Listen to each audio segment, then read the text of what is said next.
Welcome again, friends. In the world of physics, we are discussing chapter number 2.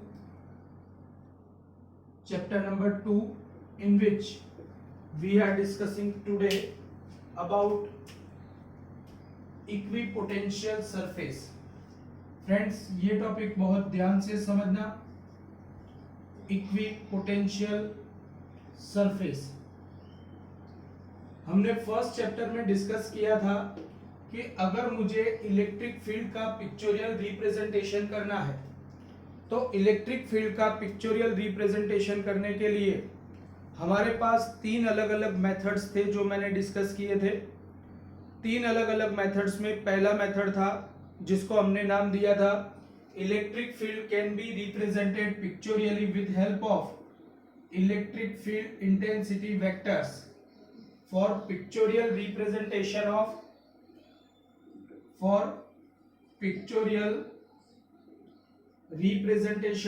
electric field. Pictorial representation of electric field. We very well know that first arrangement is said to be electric field intensity vectors. Electric field intensity vectors, E vectors, और हमने positive charge के लिए और negative charge के लिए electric field intensity vectors भी draw किए थे. उसके बाद दूसरा मेथड था इलेक्ट्रिक फील्ड लाइंस. और हमने इलेक्ट्रिक फील्ड लाइंस से एसोसिएटेड पूरा का पूरा डिस्कशन फर्स्ट चैप्टर में किया हुआ है. Third method is said to be equipotential surface, और ये इक्विपोटेंशियल सरफेस को आज हम डिस्कस करने वाले हैं. Equipotential surface. Friends, equipotential surface के नाम में ही लिखा हुआ है कि वो क्या है. ध्यान से समझने के लिए ट्राई करना. सबसे पहले तो मैं इक्विपोटेंशियल सरफेस की डेफिनेशन लिखता हूं. इक्विपोटेंशियल सरफेस की डेफिनेशन क्या है? इसकी डेफिनेशन है an imaginary surface. Mind well, an imaginary surface pass through points having same electric potential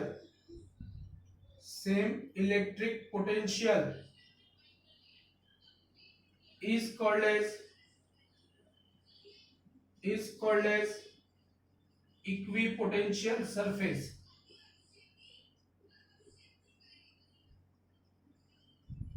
Again, I would like to repeat, an imaginary surface pass through points having same electric potential is called as equipotential surface. इसका technically meaning क्या करना है यहां पर ध्यान से समझो. Consider करो कि ये हमारे पास प्लस क्यू चार्ज है. अगर ये प्लस क्यू पॉइंट चार्ज है तो प्लस क्यू पॉइंट चार्ज के केस में अगर हमको पता है कि potential is a scalar quantity, और अगर पोटेंशियल स्केलर क्वांटिटी है तो वहां पर डायरेक्शन की तो कोई जरूरत ही नहीं है. इसका मतलब प्लस क्यू से आर जितने डिस्टेंस पर अगर मैं कोई पी पॉइंट कंसीडर करता हूं R1 डिस्टेंस पर, तो ये पॉइंट पर पोटेंशियल होगा के क्यू अपॉन R1. इसी तरीके से प्लस क्यू चार्ज से R1 जितने डिस्टेंस पर अगर मैं दूसरा कोई पॉइंट सिलेक्ट करता हूं तो वहां पर भी इलेक्ट्रिक पोटेंशियल होगा के क्यू अपॉन R1. अगर मैं प्लस क्यू को सेंटर के तौर पर कंसीडर करके R1 जितनी रेडियस वाला अगर एक spherical surface, mind well, spherical surface imagine करता हूं, तो ये स्फेरिकल सरफेस के ऊपर हर एक पॉइंट पर पोटेंशियल, अगर ये P पॉइंट है तो P पॉइंट पर भी पोटेंशियल होगा के Q upon R1. Q point पर भी पोटेंशियल होगा के क्यू अपॉन R1.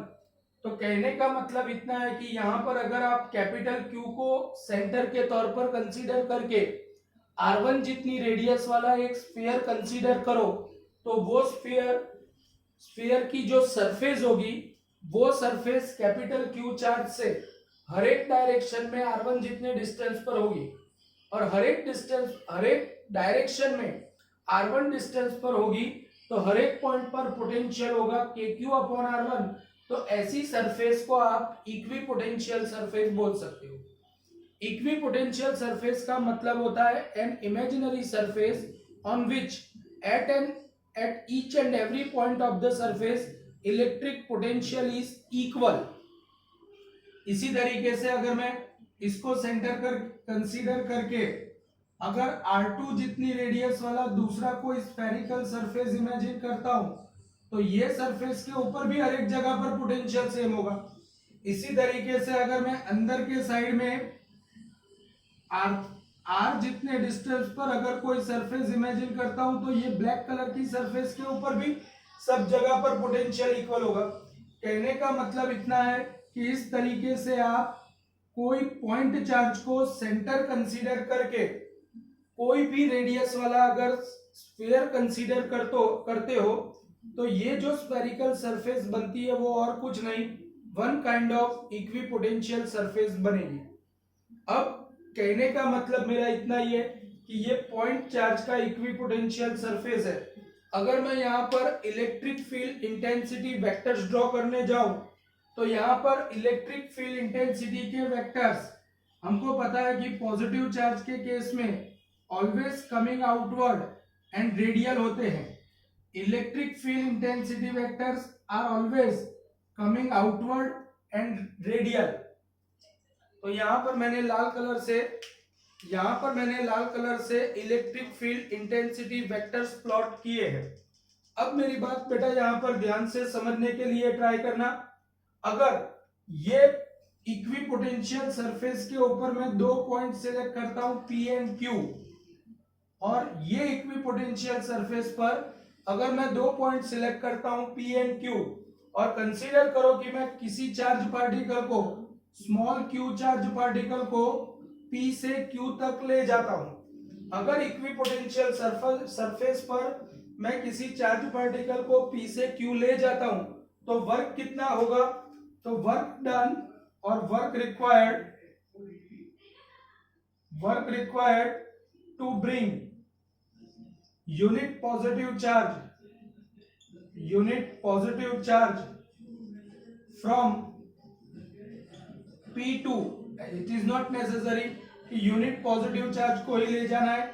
अगर मैं प्लस Q कूलम चार्ज को ले जाऊं तो भी वर्क कितना होगा वो चेक करना है। तो plus Q charge from P to Q point, अगर मुझे उसको P पॉइंट से Q पॉइंट तक ले जाना है तो वर्क कितना होगा? तो work is equal to minus integration F dot dl, that is equal to minus F equal to Q into E and we are bring it from P to Q, E dot dl। यहां पर work is equal to minus, एक काम करते हैं Q को बाहर निकाल लिया तो minus integration P to Q E dot dl। और ये फॉर्मूला तो एक्चुअली VQ माइनस VP का है। दो पॉइंट के बीच में पोटेंशियल डिफरेंस कैलकुलेट करने का ये फॉर्मूला है VQ माइनस VP।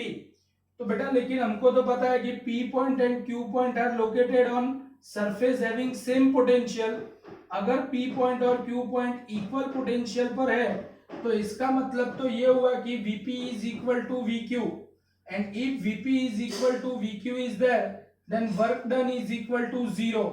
तो याद रखो कि इक्विपोटेंशियल सरफेस पर किसी भी चार्ज पार्टिकल को एक पॉइंट से दूसरे पॉइंट तक ले जाना है तो उसके लिए जो भी वर्क करना पड़ता है इट मस्ट बी 0। याद रखो इक्विपोटेंशियल सरफेस पर किसी भी चार्ज पार्टिकल को एक पॉइंट से दूसरे पॉइंट तक ले जाने के लिए जो भी वर्क करना पड़ता है that work compulsory 0। Apart from that यहां पर मैं डिस्कशन करने जा रहा हूं एक दूसरी बात का। यहां पर हमको 2 मार्क में ऐसा पूछ सकते हैं कि शो दैट, और फंडामेंटली हमको यहां पर ऐसा रिप्रेजेंट करना है कि the electric field intensity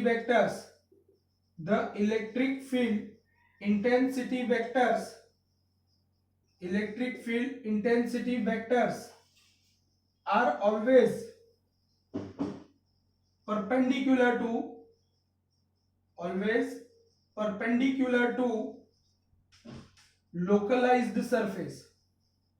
friends, localised surface का मतलब क्या होता है? लोकलाइज्ड सरफेस का मतलब इलेक्ट्रिक फील्ड इंटेंसिटी हर एक जगह पर लोकल सरफेस को परपेंडिकुलर होते हैं, परपेंडिकुलर होते हैं। तो ये बात अगर मुझे प्रूव करनी है तो इसका प्रूफ क्या है? अगर मैं चार्ज पार्टिकल को P से Q ले गया तो उसके लिए जो वर्क करना पड़ता है that is equal to always zero, but work is equal to integration F dot dl equal to zero. F dot dl zero मतलब F dl cos theta is equal to zero, where F मतलब electric field intensity का vector and dl मतलब displacement का vector. तो आप देख सकते हो कि यहां पर cos theta is equal to zero and theta equal to 90 degree. मतलब ये होता है कि इलेक्ट्रिक फील्ड इंटेंसिटी E का direction, electric field intensity E का डायरेक्शन और डिस्प्लेसमेंट का डायरेक्शन दोनों परपेंडिकुलर है। मतलब electric field intensity vectors are always perpendicular to localised surface. Friends, अगर इसकी जगह पर कंसीडर करो कि मेरे पास एक यूनिफॉर्म इलेक्ट्रिक फील्ड है, अगर इसकी जगह पर मेरे पास यूनिफॉर्म इलेक्ट्रिक फील्ड है तो यूनिफॉर्म इलेक्ट्रिक फील्ड के केस में इक्विपोटेंशियल सरफेस जो मिलता है वो इस तरीके के प्लेन्स होते हैं। और यहां पर ऐसे प्लेन्स के केस में अगर यहां ओरिजिन है और ये डिस्टेंस x है तो यहां पर इलेक्ट्रिक फील्ड होगा Ex। अगर ये point x plus delta x जितने डिस्टेंस पर है तो यहां पर इलेक्ट्रिक फील्ड होता है E into x plus delta x, potential होता है E into x plus delta x. कहने का मतलब मेरा इतना ही है कि दो पॉइंट के बीच में पोटेंशियल डिफरेंस या पोटेंशियल कैलकुलेट करने का फॉर्मूला होता है V equal to E into distance between two planes in case of uniform electric field. So this is the fundamental of equipotential surface. Equipotential surface के ऊपर बेस्ड काफी सारे एक एक मार्क के क्वेश्चंस बनते हैं। अगर मैं यहाँ पर एक पॉजिटिव और एक नेगेटिव चार्ज का, अगर एक पॉजिटिव और एक नेगेटिव चार्ज का इक्विपोटेंशियल सरफेस ड्रॉ करने जाऊं तो ये इक्विपोटेंशियल सरफेस इस तरीके से बनेगा कि जिससे चार्जेस बाहर की तरफ निकल जाए, चार्जेस सेंटर की जगह पर बाहर की तरफ शिफ्ट हो जाते हैं। और अगर पॉजिटिव पॉजिटिव या नेगेटिव नेगेटिव चार्जेस का सिस्टम लेता हूं तो ऐसे केस में चार्जेस अंदर की तरफ शिफ्ट होते हैं, चार्जेस अंदर की तरफ शिफ्ट होते हैं। ये ऐसा क्यों हो रहा है ये आप कुछ पर्टिकुलर वैल्यूज लेकर के यहाँ पर डिस्क्राइब कर सकते हो, but this is whole about equipotential surface. यहाँ पर हमने जो इक्विपोटेंशियल सरफेस डिस्कस किया, अब हम दूसरे वीडियो के अंदर इसी के बेस पर डिस्कस करेंगे इलेक्ट्रिक पोटेंशियल एनर्जी।